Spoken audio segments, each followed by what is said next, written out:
Well, here's the funny thing. I've never pitched anybody in my life. If I ever was asked to put together a proposal, I would literally reply, I don't know how to do that. I'm sorry. The more active I am on social, the more incoming comes in. And that is how my friend Scott Eddy runs his business, and his business is being paid to travel the world. He is a luxury travel influencer. And if you check out his Instagram, you will feel a little jealous because he is all over the world, staying at the nicest resorts, eating so much amazing food, and taking amazing pictures of all of it. And that's his job. So he is here on the Become a Media Maven podcast to tell us how he got started and how he grew his fan base on social media, which in turn grew his business. Ever wonder how some people seem to get a ton of media coverage and you don't? Welcome to Become a Media Maven, where TV reporter, host, and news contributor Christina Nicholson shares years of media experience to help you get the media attention you and your business deserve. And now, to help you master your media coverage, Christina Nicholson. Scott, I am so happy that I get you in between your travels to talk to you because it took us a few weeks to actually get this on the books. It did. We worked it out. We did work it out. You're always traveling. You're always somewhere. And that's basically your job. Yeah. Yeah. It's my life. Tell us how you got started. First, tell us what you do now and tell us when and how it all began. So I basically travel full time. I don't have a home. I stay with my sister in between trips. And I do about 25 countries a year. Last year I did 184,000 miles and 6 cruises. And I just go nonstop. I love it. And you get paid to do this. Yeah, absolutely. It's a business. You know, as much as on the front end it looks like you're having fun, and I am, it's very authentic. But at the end of the day, it's a business. But it didn't start like a business. So tell me when this all started and how it all started. So I'll even paint a clearer picture for you and go back to where it all began. So my dad's side of the family is all police officers, and he's from Michigan. I was born in Michigan. We moved to Fort Lauderdale when I was 3. And my dad was a Fort Lauderdale cop. And, you know, for me, there was no decision on what I was going to do. I was going to finish high school, join the police academy, become a cop, have the 2.5 kids, retire, and die. Like, my life was so mapped out, it wasn't even funny. No thinking required. So I used to spend a lot of time at the police station. I basically have police DNA because that's all I was trained to do is when I was little. 3 weeks before I graduated high school, my father was killed in the line of duty in a plane crash. In a police plane, they were flying to Tallahassee to get a confession from a guy who was already in jail. They got it. They were on their way back. The Everglades was having really bad brush fires, and the plane just went down in a tailspin. Needless to say that this turned my world upside down. I didn't know what I wanted to do, but I knew 2 things. I hated school. I didn't think that they taught you what you need in the world, and I didn't want to be a police. So that created a big problem because going to school, going to college would have given me a little bit more runway before I had to make decisions on what I wanted to do with my life. And I wasn't really trained to do anything else. My friend called me maybe 6 months later and told me this was the end of the 80s, beginning of the 90s. He said, listen, I'm working for an investment banking firm. The 2 top guys just left. They're moving down to Florida. They're opening up their own place. He goes, I'm really close with one of them. They'll bring you in and sponsor you to take your test. So I was reluctant at first, but finally did it.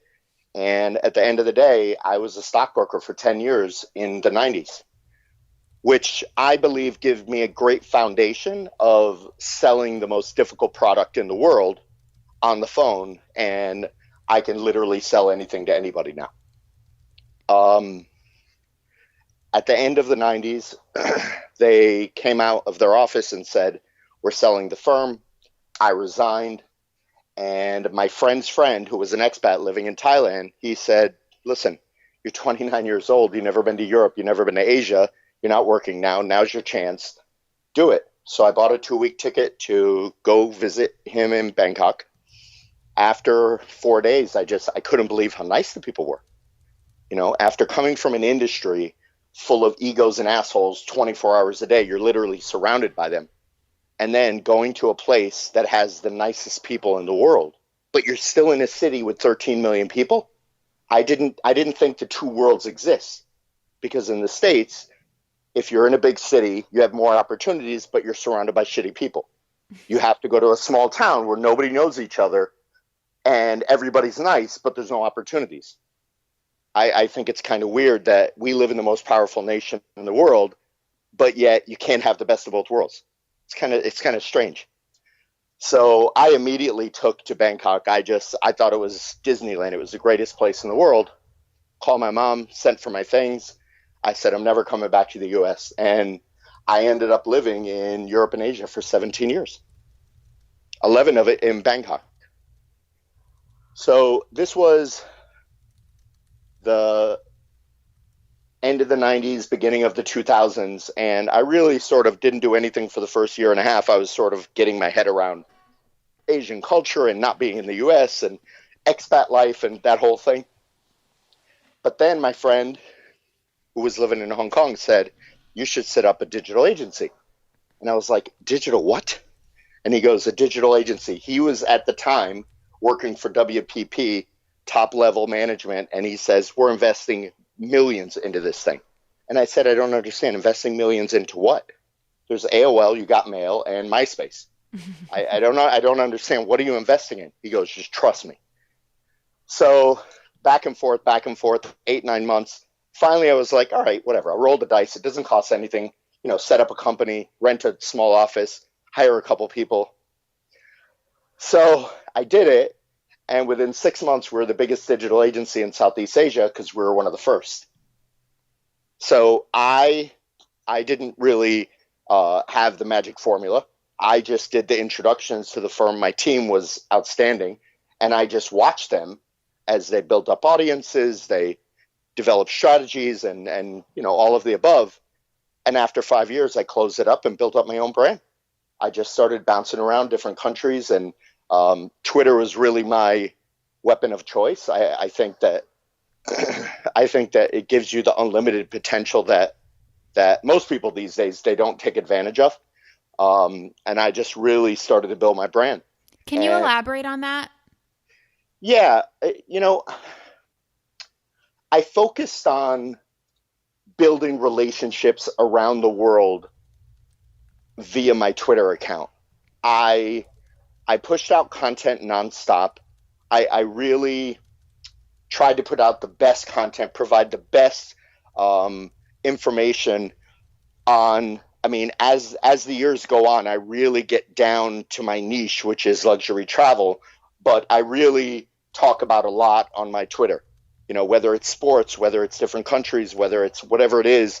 I just stay away from religion or politics, but everything else I pretty much talk about. And I really like dissect in when I go to new countries, you know, who are the most active Twitter people there, and follow those people and engage with them and try to meet up in real life. And I did that for many, many years, especially active when I moved to Asia or to Europe from Asia. And I was in Spain for 4 years. I was in Portugal for a year, and I was in London for a year. And I literally moved to every one of those countries without knowing one person. Now, the only country I knew one person is when I went to Portugal. I knew one person in Lisbon, and guess what? I met him on Twitter, and we're still very close friends to this day. And it just, you know, I really try to absorb all the relationships that I have on Twitter and all social media now, and turn it into real life relationships. And some incredible opportunities has arisen from that. So I didn't know, I mean, back then, the word influencer wasn't even a word. I didn't know I was going to be able to monetize my audience. I mean, that was unheard of 10 years ago. And, even now the word influencer, it's so egotistical and it's so entitled. It's just a dumb word and everybody has it in their bio. But realistically, a proper person that has influence, it has taken them many years of basically virtually hugging their audience every day, curating the right type of content and replying to every comment, really reaching out and becoming their virtual friend. So when did it start for you when you, obviously you explain how you build this following on Twitter, Instagram, your Instagram channel is beautiful. You're a master at the drone photography. When did you start building a following on Instagram and how did you start doing it? Instagram, it was really only about 3.5, 4 years ago, because if you remember, Instagram came out and it was only an iPhone app for a year and a half before it was available on everywhere. And I'm not an Apple guy, so I had to wait just like everybody else. But so probably the first 2 years I was on Instagram, because I'm so active on Twitter, what I used to do like 3 or 4 times a week is I used to take screenshots of a 6-picture grid on my Instagram, and it's always a different grid, and ask people on Twitter, are you following me on Instagram? And I used to do it all random times of the day, all different days of the week, never, like Tuesdays at 2:00 or Fridays at 4. It's all different times. So I was getting all different time zones. And every time I was doing that, there was 100, 200, 300, every time you're mentioning an article or top Instagram accounts or there was an interview on TV or whatever it is, you get 100, you get 100, you get 100, whatever it is. But yeah, I mean, just hustling like that. You engage heavy. I do loads of research. I research hashtags and, just everything, just trying to engage with people that look like they have the possibility of following you and engage with you. People that act like humans, not these Instagram accounts that have 500,000 followers and they follow 30 people. That's a one-way street. One-way streets eventually become dead ends. I like that. Now tell me so you're growing and you're posting content that is very relative to your life, which includes a lot of travel. So how did you start turning this into a business? January 2015, I got a tweet from Jason Will, who's the CEO for Zipkick, which you'll see in some of my bios. It's a foodie and wine app that came out of San Francisco that basically built up this tribe of food bloggers and wine bloggers around the world. And I was the first person that he reached out to on Twitter. And then we turned tweets into a conversation. And within 45 minutes of talking, he says, listen, forget everything that we talked about. How would you like to just come to San Francisco and be my global brand ambassador? And we build this up together. So there was a couple calls going back and forth, but I was on a plane within, I think, 72 hours of that first tweet. And I literally stayed at his house, Jason's house, and we're still good friends to this day, in San Francisco for most of 2015. But then as soon as I got to San Francisco and as soon as I started posting stuff from the US, all of a sudden all these PR agencies started to reach out to me. And I was very, very fortunate because one of the first agencies that reached out to me was this girl, Bethany, from the Zimmerman PR up in Tallahassee, who's still a very close relationship to me. I deal with that PR agency a lot. But I really grilled her, just asking questions, email questions, like, tell me about this industry. How does it work? What's a press trip? What's this? What's that? And truth be told, I owe her everything because she gave me so much knowledge in 2015 that I ended up taking 29 media press trips, fam trips, whatever you want to call them, in 2015. And I don't really do press trips anymore. but I did them.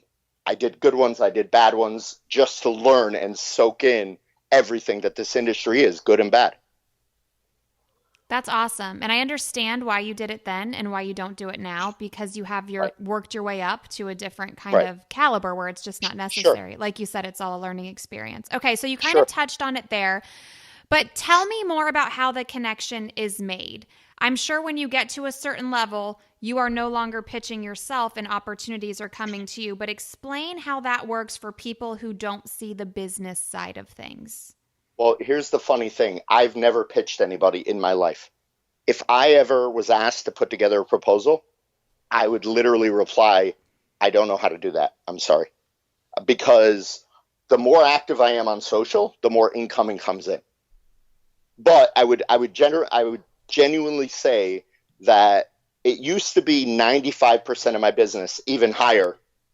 They would find me on Twitter, just because when you search my name on Google, because Twitter and Google search has such a strong relationship for news, I rank very high in Google searches, so I dominate the first 4 pages without ever spending $1 on SEO.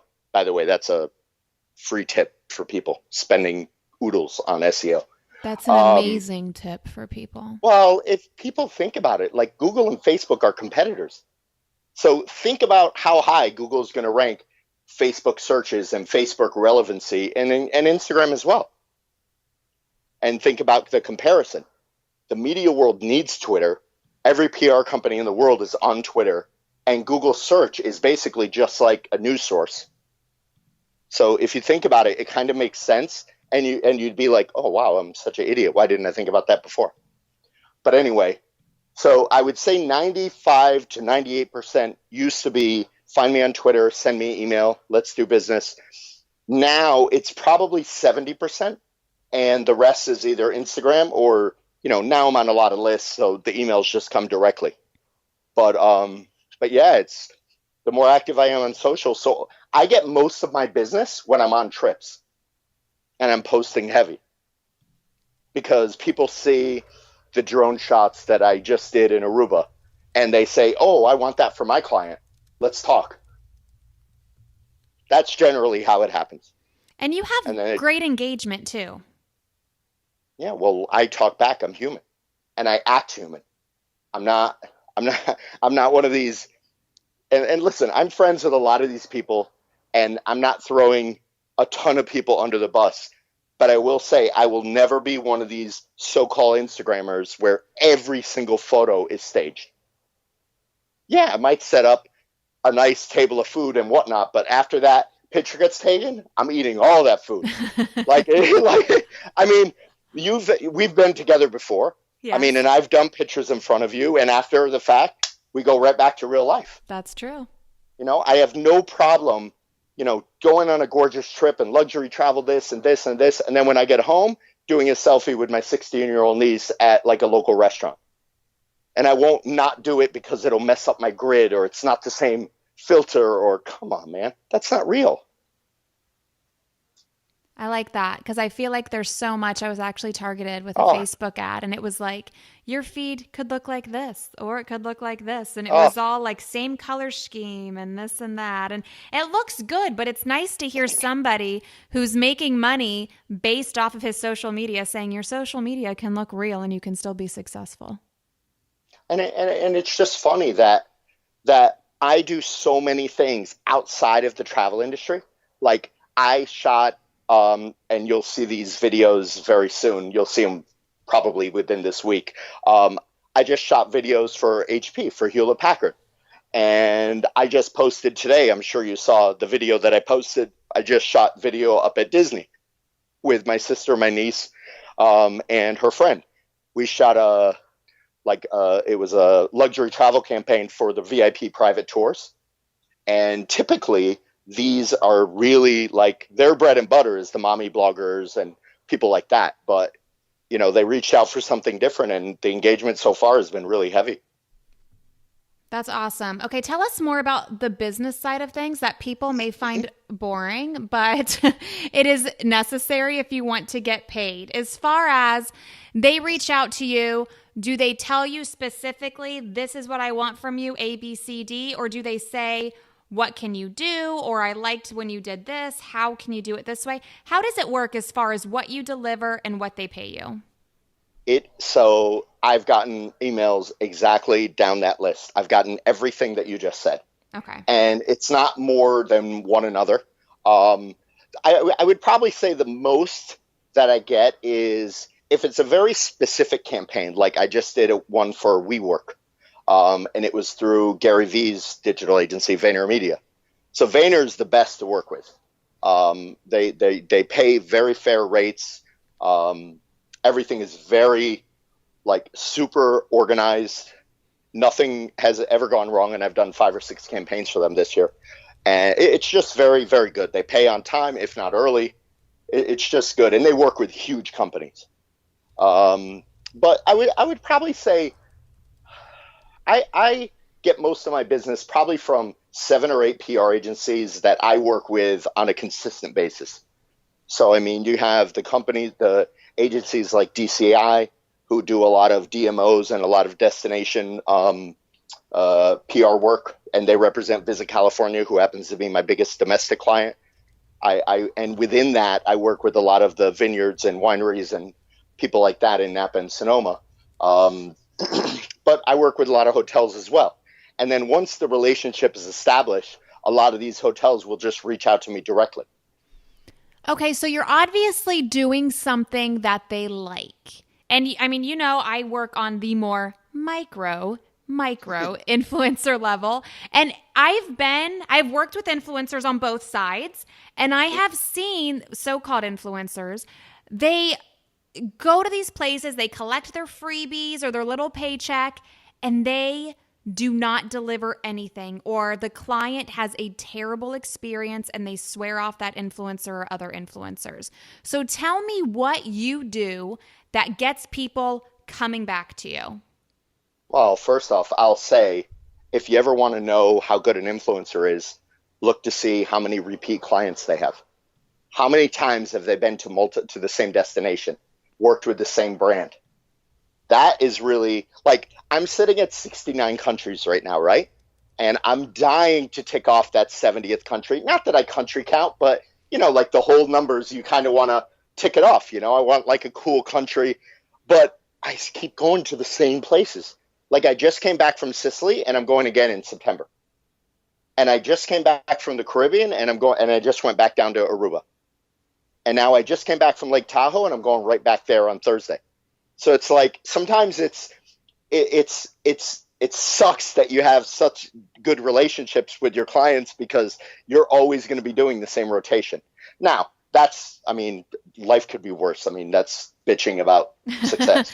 First world problems. Right. So I get, and you'll attest to this because didn't we meet on Twitter? Didn't we? There was some kind of media overlapping, knowing the same people on social situation happening. Yeah. So for me, I try to get with whoever the point person is, either the PR agency or the person at the destination, but whoever the decision maker is, for me, I'm a people person. And I want to get personally either a friendship or something going on right away that has nothing to do with business. I want to know who the people are. Whereas most people, and I've traveled with a lot of these big people on social, and most people, they as soon as they get there, they're like, okay, where am I going to do this shoot? Where am I going to do this? Where am I going to do this? And they try to make it too much business. Whereas we're in a business, yes, it's a business at the end of the day, but you're in a business of fun. You're in a business of creating enjoyment. You're in a business of creating visual memories for people, and let's be fair, who live vicariously through your feed. And if it's not fun coming from the inside out, you can't just stage your whole life. So I try to get personal. I try to become very good friends with these people. I try to figure out what they want. Forget about what I want. What I want is easy. I already know that they're going to create a beautiful itinerary for me with gorgeous things in front of me where I could fly my drone, where I could do my sunrise shots, where I can, do whatever it is. That's the easy part. But ask them what they want. And I always over deliver by minimum 20 to 30%, if not more. So that's something influencers or want to be Rarely influencers should be doing. Rarely do. Yeah, they should be, and they rarely do it. Mm-hmm. I go to the effect of, listen, I was just in Aruba, and I was staying at this gorgeous resort, Divi and Tamarina. It was all-inclusives. I don't normally do all-inclusive resorts because that image that's in your head right now is exactly the one that's in my head, and I really don't like it. But this resort is very cool. Best food I've ever had at all-inclusive. But I'm so close with the GM, and I got very close to him a year and a half when I visited the property for the first time, that not yesterday morning, but the morning after, he took me with his two other friends to like probably the best kite surfing spot in the whole Caribbean to watch him and his friends who are borderline professionals.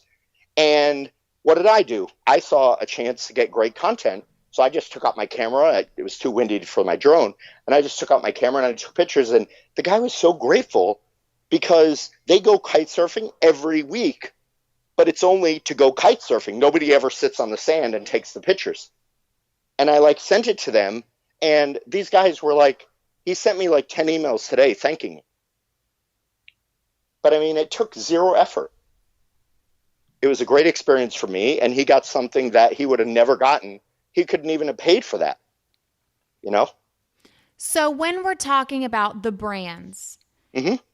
if somebody listening wants to reach out to an influencer like you or a micro influencer, what's the mm-hmm. best way to go about reaching out? And I ask this for two reasons. One, just so they reach out in a way that comes from an educated standpoint. And two, to avoid those so-called influencers who have ulterior motives and are not the best for their brand. And I'll let you rant about that. Email. Okay. Because at the end of the day, my Twitter DM, I don't check because it's all spam or people just asking me to do stuff without even saying, hello, how are you? Like they have no manners. LinkedIn is the same thing. And the only thing I check is Instagram, but Instagram's getting so bad that that's going to be blacklisted as well. What should they say in the email? I mean, just talk like a human.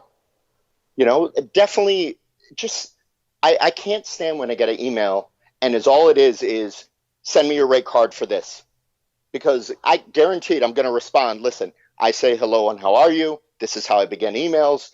I feel it's like my job to like educate people on manners. It's so ridiculous how there's nothing in the world. Just be human. Tell me what you need. Tell me what you want. Tell me your idea. Let's just work together. 9 times out of 10, I try to hop on a call as soon as possible just so we can talk through it. I'm very easy. I'm very, it's just me. So if it doesn't interest me, but I still think you're a good person, I'm going to say, listen, it's not for me, or I'm busy or whatever, but I'll introduce you to some good people. There are quite a few good people in this business. And, I'd rather that they deal with good people as well rather than shitty people, because there's a lot of shit out there. And how do you avoid that? Because there is a lot. You can't avoid that. I mean, it's like saying I'm going to the supermarket, but I want to avoid all the bad people. Listen, it is what it is. It's the world we live in. You're never going to avoid it. When it's in front of your face, you block them, you unfollow them, you move on.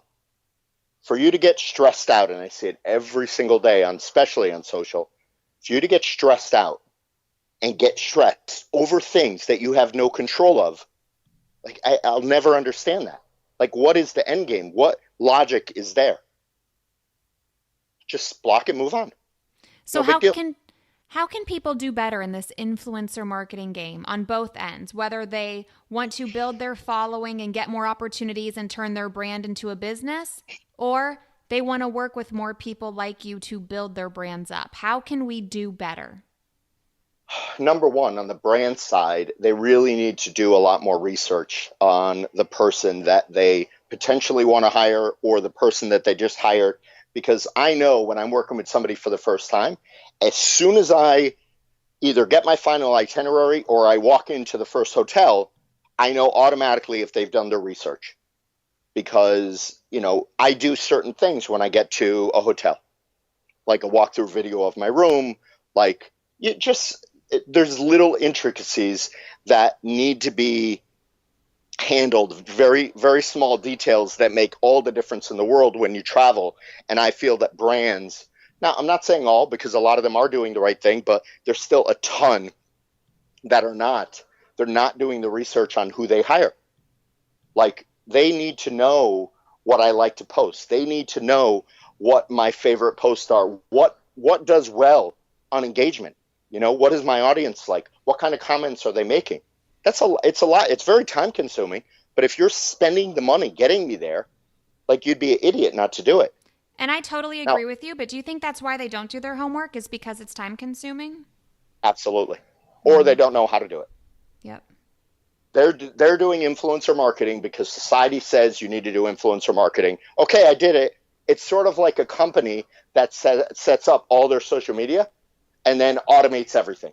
Or they do one post, automation to all three platforms. Like absolute idiots. Because every platform has your own unique personality, and therefore their post should not be the same.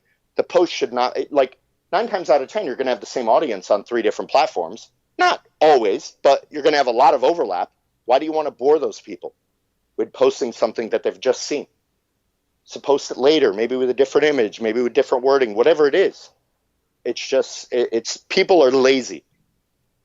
And it's all about, I don't have the time. That's bullshit. You're just unorganized, and you're sleeping too long. You're not getting up early enough, and your day is scattered instead of being organized. People don't prioritize the whole social media part when that is just as important as something else. And because social media doesn't bring in ROI within 24 hours, it falls to the bottom of the list.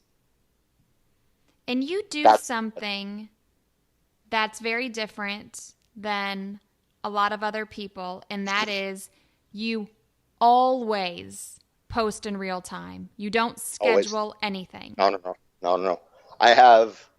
There's 2 companies, 2 of the biggest scheduling platforms out there, where scheduling is a big part of their business. They are dying to get me as a brand ambassador, and I have literally blocked and unsubscribed to one of the companies because they contact me too much. I refuse. There's no amount of money that you can pay me. I built my brand on being real time, and I won't change that for anything. Now, I also understand the other side of the coin. You get some of these girls that are solo travelers, and, it's a pretty girl. I get them not posting in real time because they'll have, the world is not nice sometimes, and they have like freaks coming out, and I get that part. But beyond that, I'm super real time. Nobody's coming after me. I haven't had a bikini body for a long time.